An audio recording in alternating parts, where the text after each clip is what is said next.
Ok, pessoal,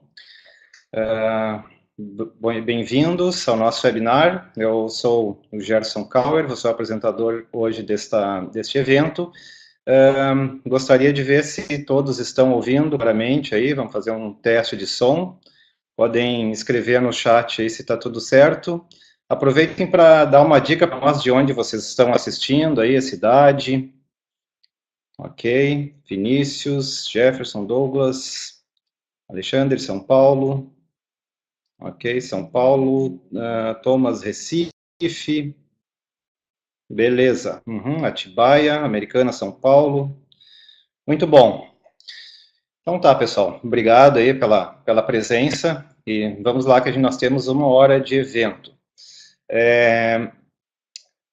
Esse webinar hoje, ele é, na verdade, uma sequência, tá, de um assunto que a gente já tratou em uma outra apresentação, que era a Inside Hackers, onde estão e como nos prejudicam e como evitá-los, tá? Depois a gente vai enviar para vocês o link desta apresentação, enviamos o link também do webinar anterior, para quem não assistiu. Tem um artigo no blog NetEye, que fala sobre esse assunto também, para quem quiser ver um pouco mais, tá? E, na verdade, os Inside Hackers são aquelas pessoas que estão na nossa equipe que acabam tendo atitudes hacker, né? Que normalmente a gente vê como atitudes externas, como atitude de alguém de fora, mas muitas vezes atitudes aparentemente inocentes, como trazer arquivos para dentro, baixar arquivos para dentro dos computadores da empresa, ou trazer arquivos, ou usar o computador para fins pessoais, ou mesmo ficar muito tempo nas redes sociais e acabar comprometendo a produtividade da equipe, enfim. Tá? Hoje vão estar conosco aqui os profissionais da Oliveira Matos e Bimbati Advogados Associados, tá? O Dr. Luiz Eduardo Bimbati e a doutora Flávia Victor dos Anjos, tá? O escritório Oliveira Matos e Bimbati Advogados Associados é formado por profissionais com uma grande experiência nas áreas do direito, né, principalmente nas áreas do direito civil, eletrônico, trabalhista, societário, empresarial e tributário. Eles têm um foco em atendimento de empresas com atuação preventiva, consultiva e contenciosa. Tá? Então, são especialistas aí que vão nos esclarecer sobre esse assunto aí bem pertinente. Também vai estar conosco o cientista da computação Fábio Santini, que é diretor da NetEye e criador do software NetEye, que é a ferramenta que, além de monitorar a equipe, né, monitorar os computadores, ela permite gestão de licenças e dos ativos de TI das empresas. Tá? O NetEye, ele resolve os problemas de desperdício de tempo e de perda de dados no ambiente de trabalho. Aqui são os dados do NetEye. Como é que vai funcionar o nosso webinar? Tá? Nós vamos primeiro falar sobre as questões jurídicas e trabalhistas do monitoramento, com o Dr. Luiz Eduardo e a doutora Flávia. Nós temos já algumas perguntas enviadas de pessoas que se cadastraram no webinar e também de clientes NetEye. E nós vamos ter um terceiro momento onde as perguntas de vocês vão ser respondidas, tá? Importante, assim, as perguntas vocês fazem pelo chat, tá? Eu vou estar anotando todas as perguntas, e se por acaso a gente não conseguir responder todas no tempo do webinar, não se preocupem que a gente vai enviar as respostas por e-mail posteriormente para vocês, tá? A gente quer tentar manter aí um tempo de 1 hora, e se porventura não conseguirmos responder todas, seguirão por e-mail, tá? Então, fiquem tranquilos. Então, eu passo agora a palavra para a doutora Flávia, que vai falar sobre os aspectos jurídicos do monitoramento, e, na sequência, o Dr. Luiz Eduardo também vai seguindo. Uma boa apresentação para todos aí. Boa noite a todos, boa noite, Gerson, pessoal da NetEye, obrigado pela oportunidade de falar aqui sobre esse tema. Sou advogada, especialista em direito eletrônico ou digital, dependendo da sua preferência. e vamos falar hoje sobre monitoramento. Ainda chegam aos nossos escritórios empresas que duvidam se é possível ou não monitorar as atividades dos seus empregados, de forma via sistema, como é possível com a NetEye. E a resposta que nós passamos é que sim, não só que pode, mas que deve realizar o monitoramento por meio de ferramentas, somente com uma seguinte observação: sempre que utilizar uma ferramenta de monitoramento, é necessário que os funcionários sejam avisados, treinados e que a empresa implante uma política de monitoramento e uma política de segurança da informação. O que é o monitoramento em si? O monitoramento ele é nada mais nada menos que uma observação sistêmica das informações que estão sendo transmitidas por meio dos ativos eletrônicos da empresa. Tudo que é passado pelo computador da empresa vai ficar registrado. Os logs, os e-mails. Os e-mails corporativos são base específica de monitoramento para a empresa saber o que exatamente está passando aos seus clientes, a terceiros, as informações que estão sendo transmitidas. O monitoramento é navegar na internet, rotina de acesso de arquivo, utilização de sistema. É uma forma que a empresa tem de analisar o que está sendo realmente utilizado pelos funcionários, saber se eles estão realmente trabalhando, no sentido se eles não estão muito focados na internet, que não tem a ver com assuntos que não tem a ver ou relacionado ao trabalho, e checar as atividades no sentido da aplicação da política de segurança e a política de monitoramento. O objetivo do monitoramento é garantir, em princípio, a segurança, saber as informações que ali estão e a produtividade, o inventário, o desempenho que os seus colaboradores estão tendo. Só que para se ter um monitoramento eficiente e legal, é necessário uma implantação consciente. Isso, desculpa aí. Que é o gestor analisar a necessidade do monitoramento, contratar o software de monitoramento, nesse caso a NetEye tem uma ferramenta bem completa para se realizar o monitoramento, tem inventários de ativos eletrônicos, o inventário de programas e outras questões que o Santini vai entrar no final. Analisar os procedimentos internos, desenvolver a política de monitoramento com base principalmente nos gestores, no TI da empresa e o jurídico. Muitas vezes o que acontece? O gestor escreve a política, o TI aplica, ou vice-versa, e o jurídico nem está vendo como foi formulada essas regras. E isso pode resultar em incidentes trabalhistas que serão abordados pelo Dr. Luiz Eduardo. Tornar as regras públicas, é necessário sempre treinar e conscientizar os funcionários para uma política de segurança da informação.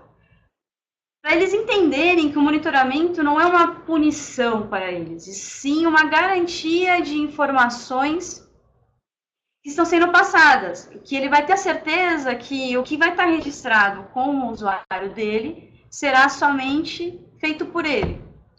Para isso, vai desenvolver o monitoramento e a aplicação das regras. Então, é basicamente isso que se implanta por meio das políticas de monitoramento e políticas de segurança da informação. Agora eu estou passando para o Dr. Luiz Eduardo, que falará sobre a CLT e os direitos trabalhistas que envolvem o monitoramento.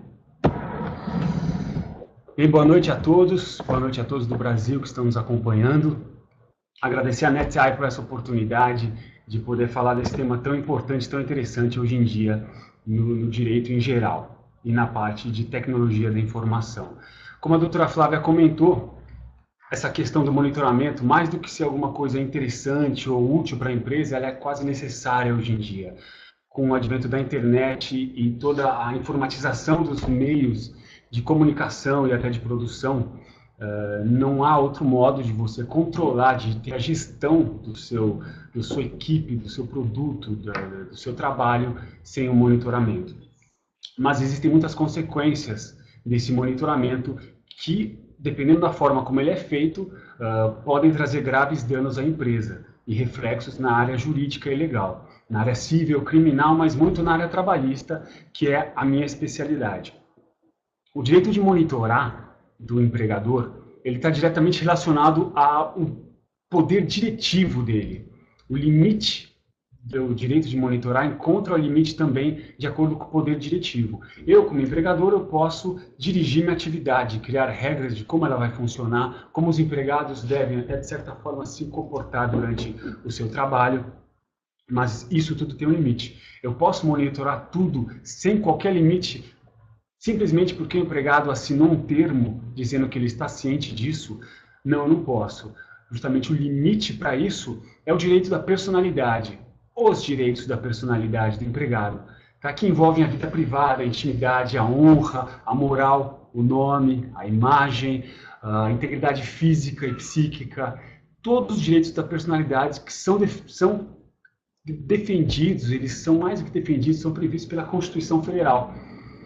Então eu posso sim monitorar, contanto que eu tenha, como a doutora Flávia falou, uma política de segurança da informação e de monitoramento, que o empregado assine essa política, que ele tenha acesso, que ele possa ler e assinar embaixo que ele teve ciência dessa política, para daí sim eu monitorar. Eu não posso simplesmente monitorar porque eu quero. Tá? O monitoramento também é muito importante distinguir entre o que é profissional e o que é pessoal, porque não raro o empregado se vale dos meios que ele tem à disposição, os instrumentos, as ferramentas de trabalho, ele acaba usando para uso pessoal. Todo mundo acaba usando e-mail profissional para mandar uma mensagem para alguém da família, uma mensagem para o encanador que vai passar lá em casa. Coisa simples, nada muito importante, nada de grande problema para a empresa. Mas deve saber que a empresa pode sim monitorar tudo que está no sistema dela, tudo que está na rede de computadores dela. Tanto e-mails, chats, sites acessados e até arquivos que o empregado pode salvar numa pasta. Ele cria uma pasta pessoal no computador da empresa e grava arquivos pessoais ali. Tá? A empresa pode sim, até um certo ponto, monitorar que ele está gravando arquivos, que ele está acessando e-mails pessoais e fazendo chats pessoais, tomando cuidado de não acessar o conteúdo disso. Ou, se porventura acabar acessando o conteúdo, não revelar esse conteúdo e não usar isso contra ele. Tá? Porque aí sim você gera um grande problema de invasão de privacidade. A empresa, identificando isso, deve chamá-lo e falar, olha, é o seguinte, você tem que tirar essas coisas pessoais do seu computador, porque é contra a política, certo? Então, tem que tomar muito cuidado em separar isso. Para isso, a empresa tem que ter muito claro na mente o que ela vai monitorar, o porquê ela vai monitorar. Eu não posso monitorar só porque eu quero. Tem a ver com o meu ramo de atividade, tem a ver com o tipo de atividade do empregado, tem a ver com uma série de fatores para que eu possa justificar o porquê que eu estou monitorando, como eu estou monitorando e de que forma. Isso, numa eventual fiscalização do Ministério do Trabalho, numa reclamação trabalhista, pode ser de extrema importância para a defesa de uma empresa que está monitorando. É a primeira pergunta que um fiscal ou juiz se faz. Por que você está monitorando? E mais, a forma de monitorar. Porque você também não pode monitorar de forma diversa os empregados. Porque Joãozinho eu monitoro de um jeito e Maria eu monitoro do outro. Se eles estão no mesmo setor e desenvolvem a mesma atividade, eles têm que ser monitorados da mesma forma, pelo tratamento isonômico. Você não pode tratar de forma diferente os empregados. Então tem que tomar muito cuidado. Para isso, a escolha da pessoa dentro da empresa que vai acompanhar esse monitoramento, que vai ter acesso a esses dados, é muito importante. Porque tem a ver muito com o caráter da pessoa, com a personalidade dela. Se for uma pessoa que não souber fazer uso disso, não souber ficar de boca fechada do que ela vê até de coisas pessoais, é um grande problema para a empresa. Acaba virando esse monitoramento um Big Brother, que é só para ficar acompanhando a vida dos outros. Então tem que ter muito claro exatamente isso, por que, o que e como eu vou monitorar. Como a doutora Flávia falou, é necessário ter uma política de sistema de segurança das informações e de monitoramento, onde vai estar detalhado tudo isso, por que eu estou monitorando, como eu estou monitorando, a que momento eu monitoro, os sites que podem ser acessados, os chats, a forma que devem ser usados, a rede da empresa e tudo mais. Tá? E com essa política, o termo do empregado de que ele tem ciência. Muitas empresas usam o próprio login. Todo dia que o empregado entra e faz login, ele dá um OK numa mensagem que diz: você está sendo monitorado. Ele dá um OK. Tá? Isso é uma forma. Não precisa ser tão exagerado. Se ele assinar o termo uma vez, já está valendo. E as informações obtidas no monitoramento, elas podem servir, sim, não só para todos os detalhes que a doutora Flávia colocou, que é para inventário, para acompanhamento da produção de cada empregado, de como ele está se desenvolvendo, do tanto que ele trabalha, do tanto que ele fica obsoleto, como para promoções, até para avaliações pessoais. Tem mil utilizações para esse monitoramento. Tá? E uma delas também é poder, de acordo com a política, isso tem que estar previsto na política, é aplicar sanções administrativas. São advertências, suspensões e até mesmo justa causa com base em infrações por não ter seguido a política de monitoramento. Tá? Esses aspectos, claro, eles são muito mais aprofundados e cada situação é muito específica, mas no âmbito geral são esses os reflexos trabalhistas, cíveis, que a gente mais acompanha no nosso dia a dia, Gerson.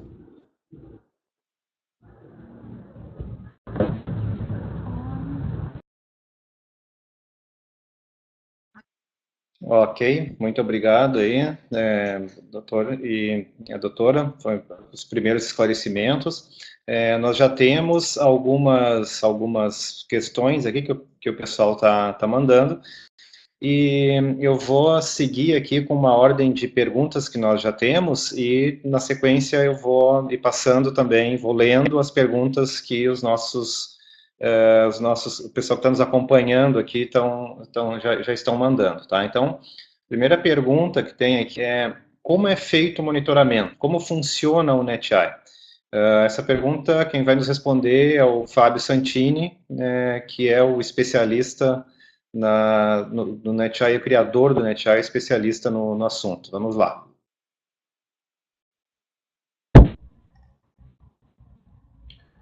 Muito boa noite a todos, satisfação em estar participando aí deste webinar com vocês. Obrigado ao pessoal, a doutora Flávia, ao doutor Luiz Eduardo. Bom, então esclarecendo essa pergunta, né? Então, como é feito o monitoramento e como funciona o NetEye? Eu vou falar aqui rapidamente para responder de um sistema, do nosso sistema, né, o NetEye, que para resumir, a gente diz que ele resolve esse problema do tempo desperdiçado e do vazamento de informações no ambiente de trabalho. Então, o que eu quero dizer com isso? Né? A gente consegue medir no ambiente de trabalho como exatamente as pessoas gastam o seu tempo enquanto estão utilizando os computadores. Ou seja, o tempo que elas ficam em cada programa, seja no RP da empresa ou outro programa, o tempo que elas navegam, o tempo que elas ficam longe do computador, que a gente chama de ocioso dentro do sistema. Então, essas informações a gente consegue dar numa visão bem de gestão, né, de uma forma ampla, mas a gente também consegue mostrar no detalhe para dizer quanto tempo ficou em cada arquivo que usou no Word, no Excel, no PowerPoint, quanto tempo ficou em cada site, quais sites visitados.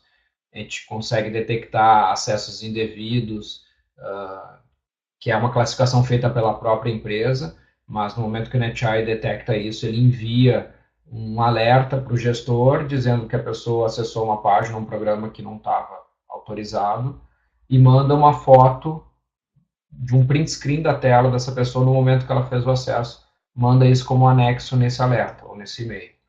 Então, isso, dentro do nosso módulo que a gente chama de produtividade no NetEye, a gente consegue trazer tudo isso.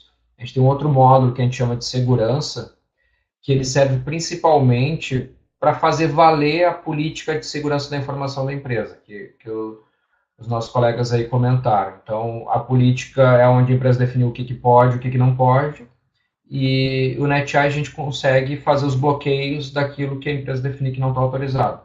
Isso inclui bloqueio de sites que não estejam autorizados, bloqueio de programas que não possam ser executados no ambiente de trabalho, bloqueio de uso de pendrives, HD externo, leitor de cartão de memória, conexão do smartphone no computador. Tudo isso são formas de saída de informação, né? Saída de arquivos da empresa. Esses esses serviços de compartilhamento como Dropbox e outros também podem ser bloqueados. Então, o nosso módulo de segurança consegue dar todo esse controle, bloquear tudo isso e ainda também monitora os documentos impressos, que também são formas de saída de informação da empresa, né? Então, dentro do NetEye, a gente tem essa parte de produtividade, a gente tem essa parte de segurança. E tem uma outra parte que não está ligada tanto ao comportamento das pessoas, mas está ligado à gestão dos ativos de TI, né? Que aí tem a ver com inventário de hardware e software, toda a configuração dos computadores. Tem a parte de licenças de software, para saber o que está licenciado, o que está pirata. Daqui a pouco o pessoal instalou algum programa, a empresa não está ciente disso. E a gente também tem uma parte de desempenho das máquinas. Então esse módulo de inventário e esse módulo de desempenho, eles estão mais ligados aos equipamentos, né? Então o desempenho das máquinas é para saber se precisa de upgrade, se precisa melhorar alguma coisa. E por fim, a gente ainda tem um módulo de monitoramento, que é esse nome mesmo, e aí está mais ligado ao comportamento das pessoas, que dá a possibilidade de um gestor acompanhar em tempo real um mosaico de telas, como se fosse um sistema de CFTV, onde no monitor a gente vê a imagem de várias câmeras simultaneamente, pequenininhas, uma do lado da outra.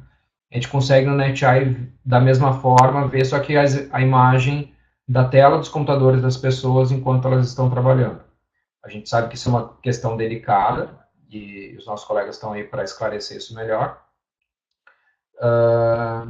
Mas pode ser configurado no NetEye para que peça permissão do usuário, por exemplo, antes de poder acessar a tela dele, avise, olha, o seu gestor quer acessar seu computador, você autoriza, sim ou não. Então isso tudo é permitido no NetEye configurável. O NetEye é uma ferramenta, então ele é bastante flexível, né? Te dá a liberdade das empresas utilizarem e implementarem da forma que eles entenderem melhor, né?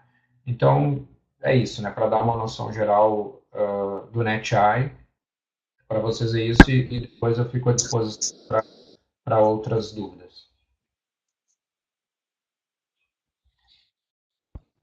Ok, obrigado, Santini.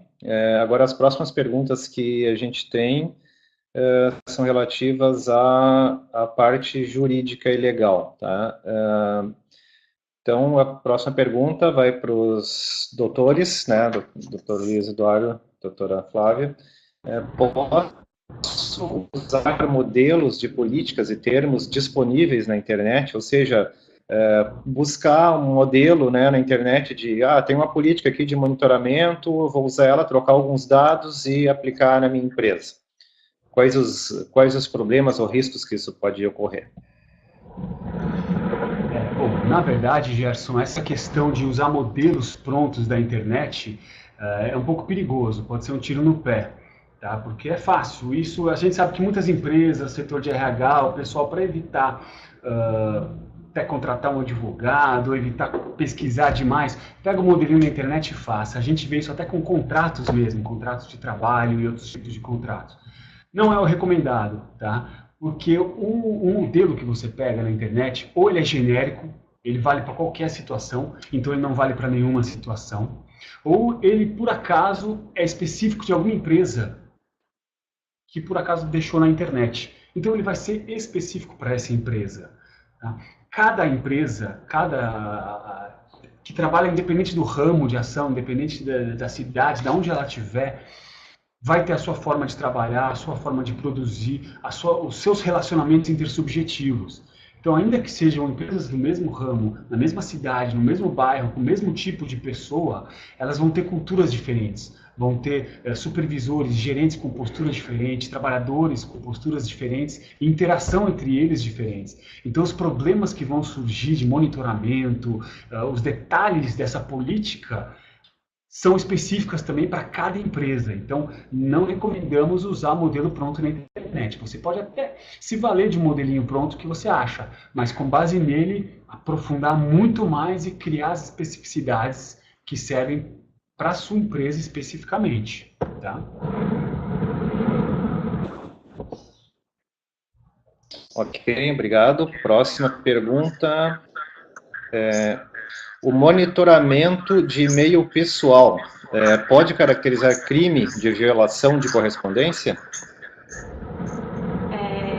Então, sobre essa pergunta, a violação de correspondência ele é um crime específico para cartas e correspondência conforme a legislação específica que classifica o que é correspondência em si. A correspondência eletrônica, que é o e-mail, ela não está contemplada nesse crime especificamente. E mesmo se tivesse, ele só seria capaz de punir alguém se houvesse o dolo.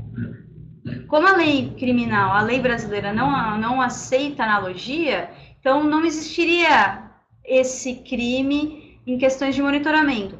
Existe uma dúvida muito grande, que é o grande Big Brother do monitoramento em si.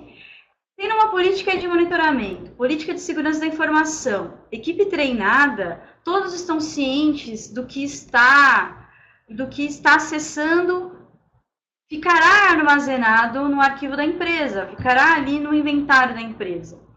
E esse eventual acesso ao e-mail não será caracterizado uma violação, sendo que o usuário vai acessar, ele vai digitar sua senha, o máximo que vai acontecer é ter a informação lá de acesso, mas não uma caracterização de crimes por esse motivo.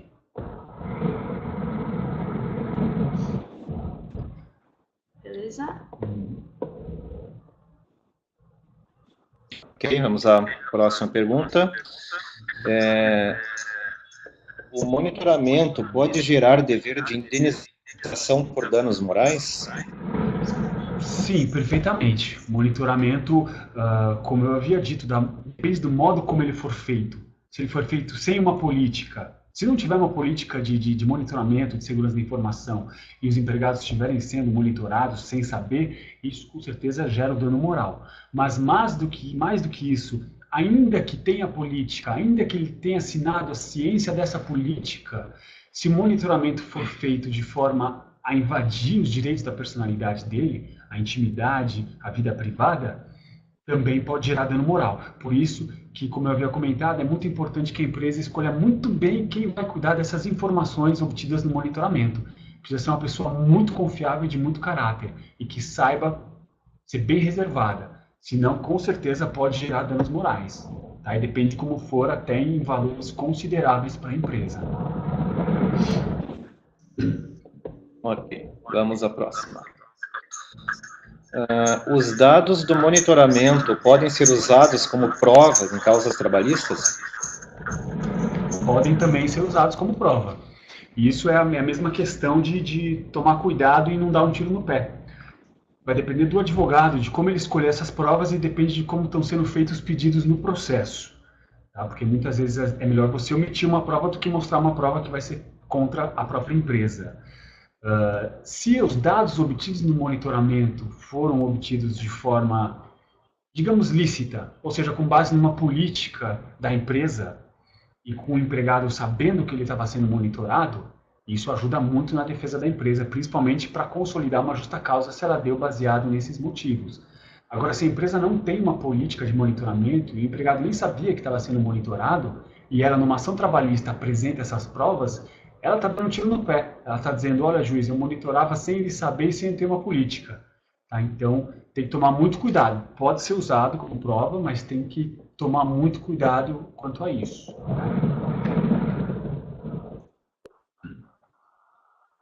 Ok. Trabalhadores terceirizados podem ser monitorados pelo tomador de serviços? Também eles podem perfeitamente. Essa questão dos terceirizados, é importante separar os poderes de quem está tomando o serviço e de quem está prestando. Tá? Porque quem está prestando serviço continua tendo o poder diretivo e disciplinar sobre o empregado dele. Tá? Já quem está tomando serviços, quem está contratando esses serviços, tem o poder fiscalizador. Então, eu sou uma empresa que contratou alguém para fazer a limpeza aqui. Esse pessoal da limpeza, se não está se comportando bem, se está tendo algumas atitudes que vão contra, não só contra a CLT, mas contra minhas normas internas, eu tenho que informar a empresa de prestação de serviço e é ela que vai dar uma advertência nessa pessoa até mandar embora por justa causa. Tá? Mas ela comete as infrações no meu ambiente de trabalho, o terceirizado, porque eu contratei uma empresa terceirizada. Então ela tem que obedecer às regras de onde ela está, não da empresa originária dela. Tá? Então, onde quer que ela esteja, ela tem que obedecer às regras. Então, se ela trabalha na minha empresa, porque eu contratei a empresa dela de limpeza para que ela trabalhasse aqui, ela sim está sujeita às minhas regras, às minhas normas internas, inclusive às minhas políticas, incluindo a de monitoramento. Então, com certeza, um terceirizado pode ser monitorado como outro empregado qualquer da empresa. Isso é até uma norma geral do direito do trabalho, do tratamento isonômico. Eu tenho que tratar todos iguais, independente se é terceirizado ou não. Obrigado, doutor Luiz Eduardo. Pode-se monitorar redes sociais do empregado, como Facebook, LinkedIn, etc.?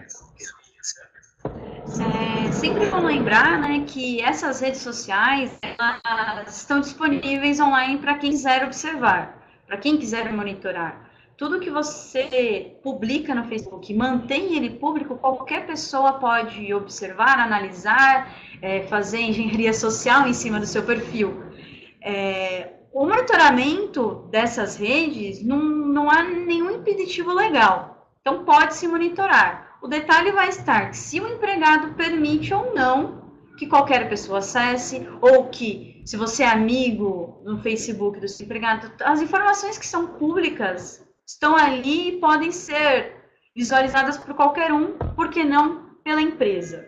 O que não se pode é alguém da empresa acessar a conta do LinkedIn da pessoa e analisar todo o perfil dela, ou o Facebook. Mas o que está público, está público. Ela já deu o aceite na própria rede social à disponibilização desses dados.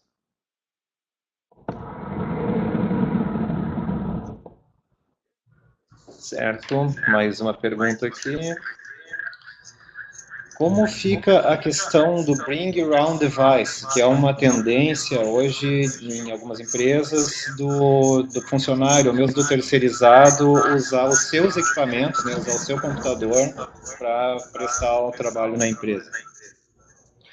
Essa questão do Bring Your Own Device, ela, da mesma forma, é possível monitorar, tá? Porque, na verdade, eu estou trabalhando para a empresa, eu estou usando o sistema da empresa, eu estou usando o e-mail da empresa através do meu computador pessoal, né? Então, se eu uso o meu laptop, isso é muito normal hoje em dia, é muito comum, o notebook, o laptop, eu uso para trabalhar. Então, a empresa, eu tenho que fazer com ela uma certa política permitindo que ela acesse o meu computador e monitore como ela monitoraria se eu estivesse utilizando o computador dela. O grande problema é que eu vou ter muita coisa pessoal nesse meu computador. Tá? Então, nisso ela não poderia monitorar. E fica difícil controlar isso. Uma solução que tem é criar um perfil. Quando você vai entrar no computador, tem o perfil pessoal e o perfil profissional. E a empresa acaba se limitando a monitorar esse perfil profissional. A diferença é que a política de monitoramento para esses casos tem que ser muito mais detalhada, muito mais atenta, porque são esses casos que vão gerar mais danos morais por razão da invasão de intimidade da pessoa. É bom lembrar também que esses equipamentos, além de serem monitorados via sistemas, eles podem ser recolhidos para análise física. Uma análise de um pericial física ali, onde a pessoa estará, desde que a política de monitoramento e a política de segurança da informação tenha essa previsão, a pessoa liberará a senha dela, acompanhará toda a investigação. É bom também que, se houver a necessidade, ser periódico e ser impessoal, como já falado pelo Dr. Luiz Eduardo. Exatamente. É basicamente isso. Certo, eu vou pedir uma licença aqui, que a gente já vai passar para as perguntas que o pessoal está fazendo agora, tá, via chat. Só antes eu gostaria de ver com o pessoal que está nos assistindo aí, uma pequena votação, tá? Vai aparecer na tela de vocês, no local da apresentação, uma pequena pesquisa, tá? Uma enquete. Vocês, se alguém gostaria de um contato exclusivo, tá? Pode clicar nas opções ali, se gostaria de um contato dos advogados sobre as dúvidas jurídicas, ou se gostaria de um contato só sobre as informações técnicas, ou se de ambos. Então, eu vou deixar alguns segundos aqui para que as pessoas, para que vocês cliquem aqui, tá? E posteriormente a gente faz contato para resolver ou para informar um pouco mais sobre possíveis dúvidas aí que vocês tenham, tá? Vou dar mais uns minutinhos aqui, se o pessoal quiser clicar ali para fazer suas solicitações. Ok. Ok. Então tá. Vamos ver, tem gente ainda clicando aqui, vou deixar mais uns segundinhos. Já passamos para as perguntas que estão vindo via chat.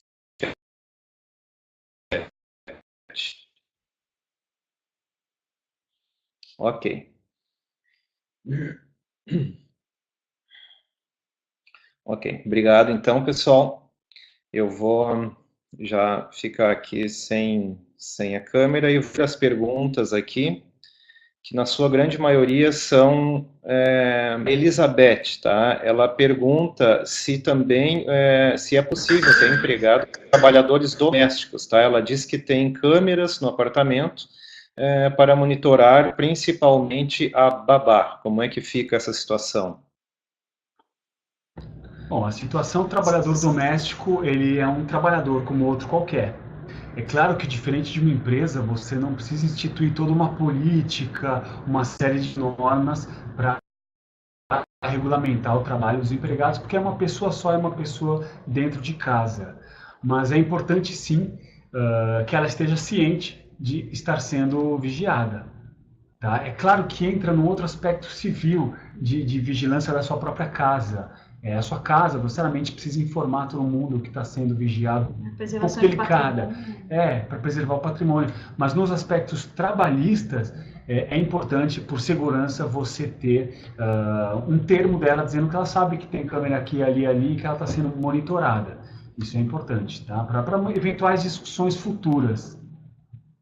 Sim, no aspecto civil, acho que os impactos são os mesmos, né, nesse caso. Ok. Temos também a dúvida aqui do Pedro Celestino de Souza. Ele pergunta, fazer o termo de fidelidade é legal? Eu não sei bem, Pedro, se esse termo de fidelidade ou é de confidencialidade, eu não sei bem qual é o termo correto aqui, mas vamos ver o que os nossos especialistas aí têm a dizer do assunto. Na verdade, eu creio que ele tenha se trocado o termo, porque o termo de fidelidade até existe, não com esse nome, mas existe, mas é uma outra coisa totalmente diferente. É aquele do empregado que ele é fiel pela empresa, então ele tem que ficar 1 ou 2 anos depois que sair da empresa antes de trabalhar para um concorrente, por exemplo. Tá? Mas isso é uma outra questão que envolve até o pagamento de uma indenização para esse empregado, para compensar esse período que eu estou obrigando ele a não trabalhar com um concorrente. É uma outra questão totalmente diferente, se foi isso que realmente ele quis dizer. Se for confidencialidade, a própria política de segurança da informação vai estar classificado o que são documentos confidenciais, o que não pode vazar da empresa. Então, já vai estar adaptado e incluído nesses termos, ou no termo da política de segurança da informação ou na questão que o Luiz Eduardo notou, no próprio contrato da relação de trabalho. Antigamente é muito comum o termo de confidencialidade. E hoje em dia, com essa possibilidade do monitoramento, eles meio que se confundem esses termos, né? Eles são feitos juntos. Ou a empresa tem só confidencialidade, ou ela tem um monitoramento no qual ela já inclui a confidencialidade, porque uma coisa leva a outra. É aquilo que eu disse de o porquê monitorar, como monitorar. Eu não tenho por que monitorar tanto se não tem algo confidencial ali que eu não quero que vaze, que escape, ou que seja usado de forma errada. Tá? Então, são termos que acabam se confundindo e são feitos num termo só. Ok. Temos aqui a pergunta do Vinícius Baques Nascimento. Ele diz que a empresa, acredito que ele esteja comentando da empresa dele, tá? A empresa não incentiva e muito menos apoia o uso da infraestrutura corporativa para usos pessoais. Tá? Então, baseado em uma política que especifique essa condição, né, já expressa, né, no contrato de trabalho, o usuário, o funcionário, ele pode ser penalizado de alguma forma caso ele infringir essa regra? Se está estabelecido num contrato, na política de monitoramento, existem as regras, foi passado para ele todas as informações, não tem por que a empresa não atuá-lo por alguma infração trabalhista. Ele tem a consciência e a empresa geralmente nunca vai incentivar o funcionário a utilizar a ferramenta dela para algo pessoal. A não ser que existe um trabalho permita e possibilite essas condições. Na maioria das empresas não tem um motivo para que a empresa motive isso. E tendo a política, tendo o resguardo da empresa, não vejo por que ela não vá aplicar qualquer tipo de sanção. Na verdade, essa questão até do Vinícius é interessante porque tem muitas empresas que criam uma política de monitoramento, e várias políticas de total controle, mas na prática elas não praticam isso, elas não dão a legitimidade para a política que elas criam. Então, na prática, permite-se o uso pessoal de e-mail, de tudo, sem nenhum problema e sem advertência.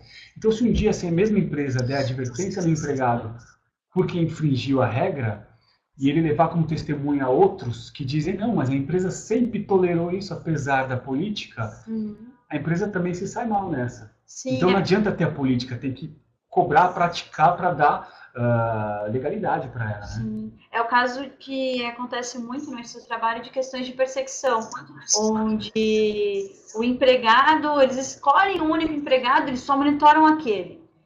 Utilizam todas as ferramentas de monitoramento, falam assim, não, chama na salinha, vamos conversar, só leva com ele a sério o monitoramento. Se isso for o caso do Vinícius, a empresa pode vir a se dar mal com essa prática. Sim, com certeza. Certo. O Vinícius também mandou outra questão aqui. Ele pergunta se em uma auditoria de acesso, caso seja identificado uma tentativa de acesso a uma área restrita por um usuário não autorizado, essa situação pode ser considerada um descumprimento e eventualmente algum tipo de crime? O acesso, as informações de acesso vai estar no arquivo da empresa. O software, ele vai fazer o monitoramento, mas o roteador vai ter as informações de acesso. Ele depende da infraestrutura para ter o acesso a outras redes, outras informações. Então, nesse sentido, não sei se caracterizaria um crime ou uma penalidade civil da empresa manter esses dados. Até porque tudo que sai da empresa por meio eletrônico, ela deve, ao menos, ter ciência, o histórico. Porque se houver, por exemplo, a gente está falando de uma situação completamente ilícita que está tentando acessar um e-mail pessoal e ficou marcado que ele acessou o e-mail pessoal tantos minutos e tudo mais. E numa situação ilícita, onde ele faz uma difamação na rede social, a quebra de sigilo telemático vai bater na empresa e a empresa tem que identificar da onde partiu a informação. Então, esses dados, eles de comum acordo, e até mesmo o Marco Civil da Internet, estabelece que deve ser guardado pelo empresário, para ele reconhecer da onde está partindo. Então, não vejo nenhuma ilegalidade nisso. Na verdade, até complementando, acho que a questão do Vinícius também foi para um lado e se descobrirem que o empregado tentou acesso de alguma coisa que ele não deveria, ele é penalizado, né? É algum crime. Se é algum crime, pode ser crime como tentativa, porque ele não conseguiu, ele só tentou, né? Mas se estiver na política da empresa, inclusive é o que eu digo da especificidade, para cada empresa, cada tipo de política. Se estiver na política da empresa que a simples tentativa de acesso já caracteriza uma infração, ele pode ser penalizado pela empresa por essa infração à política. Por isso que é muito importante a política estar bem detalhada para cada situação, principalmente desse tipo de acesso. Com certeza. Certo. O Fábio Fênix de Mello.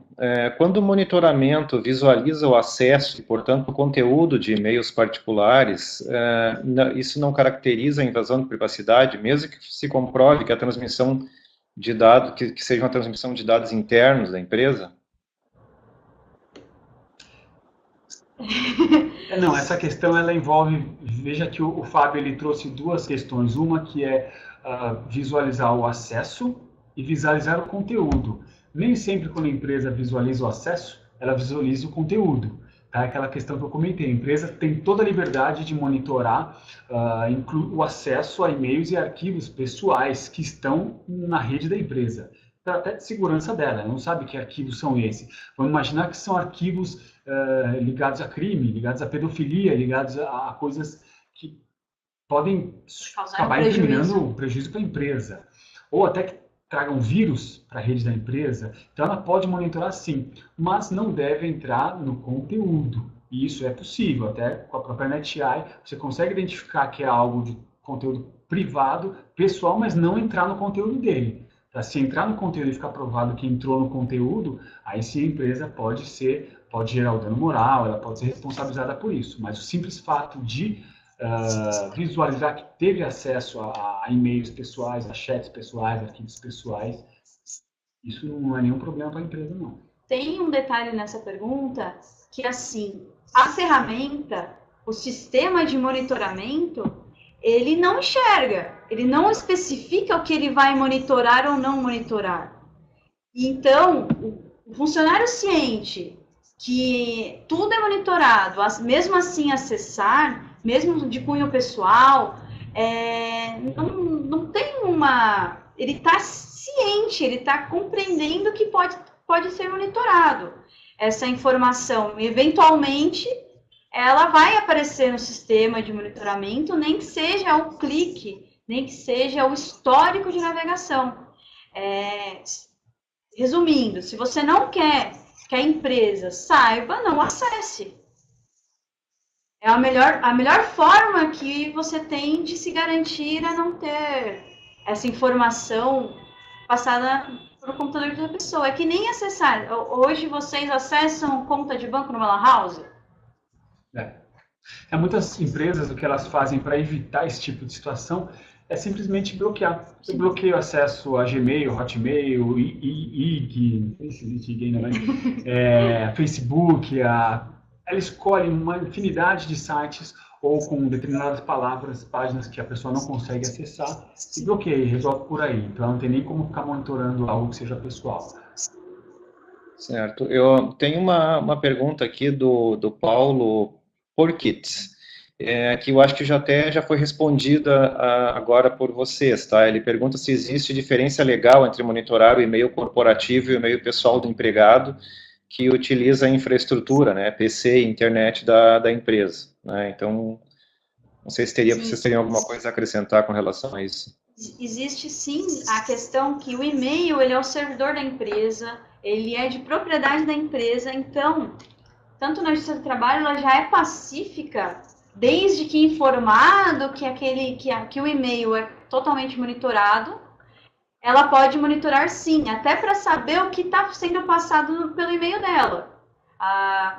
Antigamente, não sei hoje, mas por muito tempo havia várias correntes, fotos, animaizinhos, e as pessoas ficavam compartilhando via e-mail meio empresarial, e isso vai consumindo a infraestrutura da empresa. Então, ela tem a possibilidade de monitorar, desde que esteja na política, desde que esteja avisado, e geralmente as empresas utilizam no rodapé dos e-mails a informação, esta mensagem está sendo monitorada como automático, então não tem como o funcionário falar que ele não sabia que o e-mail empresarial é monitorado. E na verdade é a questão desse monitoramento, que aproveitando o gancho, que o monitoramento não é só para perseguição, para controlar o empregado, é justamente para verificar esse tipo de problema. Se manda muitas fotos, correntes e tudo mais, fica muito pesado e a rede da empresa acaba pesando e ocupando um espaço de arquivamento que deveria ser profissional para coisas pessoais. E mais do que isso, a produtividade também. Se eu vejo que o empregado, a cada 100 e-mails, 60 e-mails são pessoais, eu falo, bom, ele está com pouco trabalho, ou ele está, entendeu? Então, até para ver a produtividade, ajustar as tarefas entre os empregados, a distribuição. Tem uma série de fatores positivos, né? O pessoal pensa muito no negativo, né? Pô, tá me monitorando. Mas não, o monitoramento tem mais do que tudo a visão positiva disso. Certo. O Jardel Pires pergunta, é possível emitir advertências trabalhistas para o colaborador baseadas na política de monitoramento, sendo que, com o acúmulo de 3 advertências, vem a rescisão de contrato por justa causa? Bom, na verdade, se é possível, eu diria que só é possível advertência com base na política. Sobre monitoramento, é claro, você pode ter 1000 tipos de advertências com base no 482 da CLT. Mas, em relação à política de monitoramento, só vai ser possível advertência se houver essa previsão na política.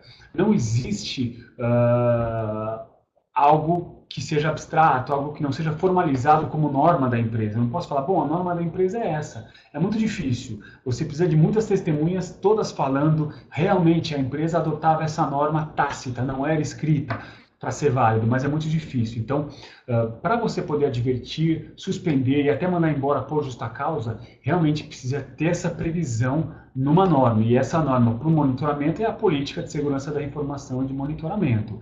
Quanto a essas advertências, o acúmulo de 3 advertências, rescisão contratual, é importante até esclarecer que a lei não prevê número de advertências, nem que situações devem ser de advertência ou de suspensão. A própria doutrina e a jurisprudência construíram a ideia de que você tem que usar da proporcionalidade, da razoabilidade. Então, se a falta cometida ela não é nada muito grave, eu não vou dar uma pena grave.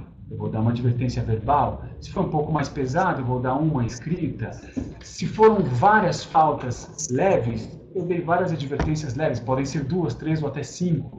Então, tudo deve ser muito medido e estudado pelo setor que vai aplicar, pelo setor de RH, geralmente, que vai aplicar essa sanção.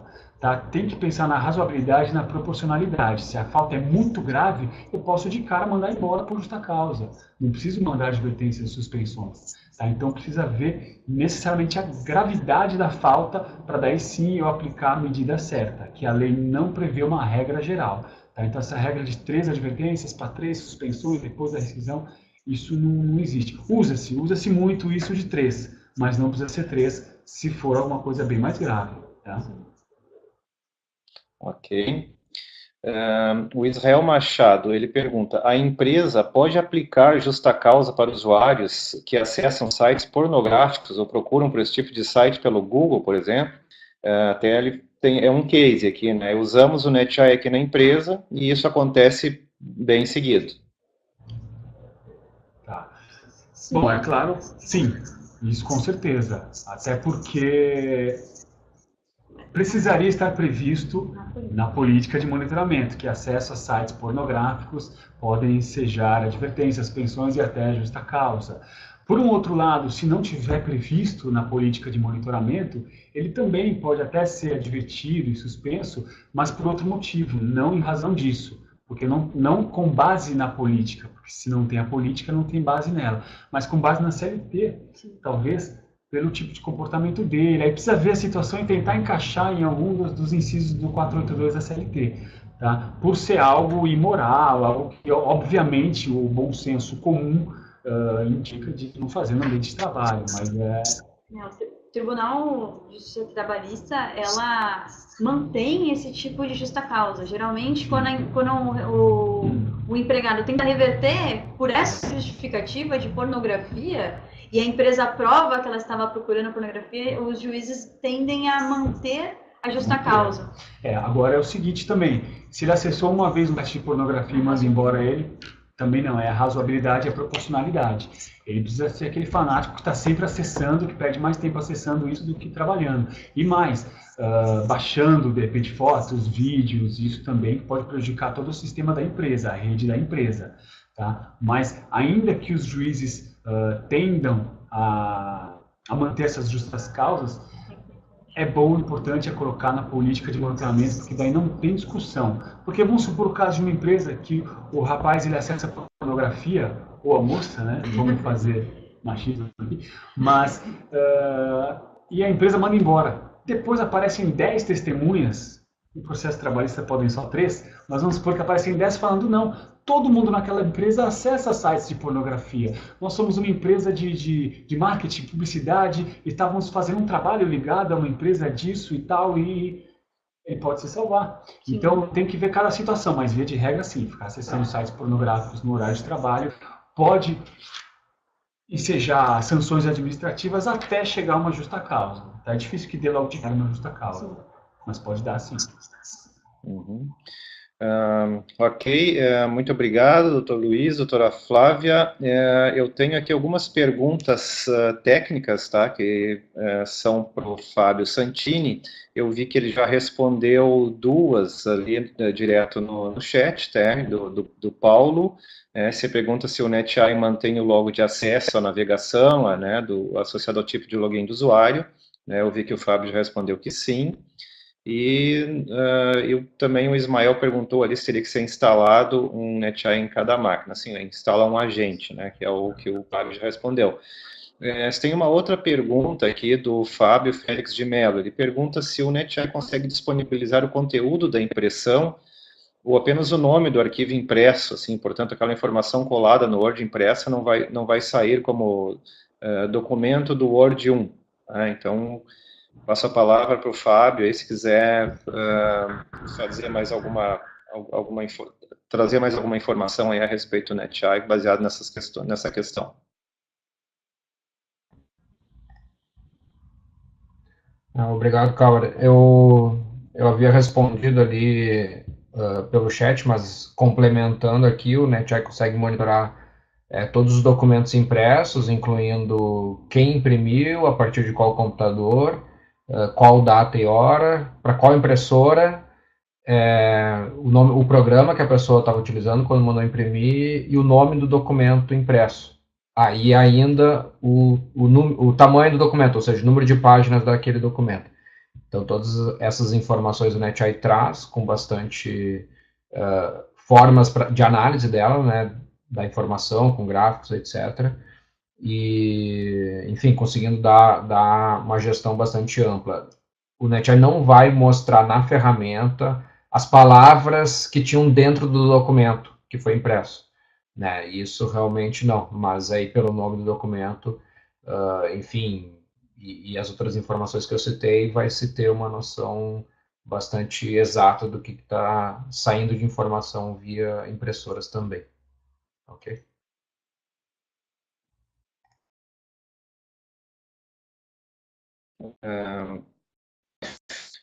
Certo, então estamos chegando ao final aqui da nossa apresentação. Eu gostaria de agradecer a todos os participantes. Gostaria antes aqui de fazer mais uma enquete aqui com vocês. Gostaria que vocês nos ajudassem aqui avaliando o evento, tá? Clicando numa das opções aqui para a gente nos próximos aí ver como a gente está fazendo aqui o nosso trabalho.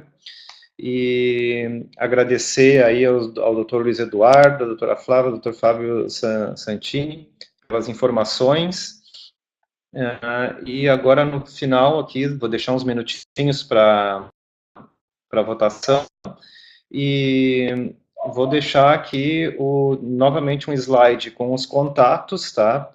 Fiquem à vontade para enviar e-mail, fazer contato, se tiverem alguma dúvida, se precisarem de uma análise caso a caso, né? Enfim, se precisarem trabalho especializado dos advogados, né, para fazer a sua política de monitoramento.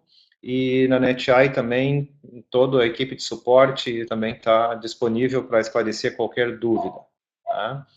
Obrigado pela votação. E vamos aqui. Nosso muito obrigado. E mantenham contato, estamos à disposição. Um grande abraço a todos.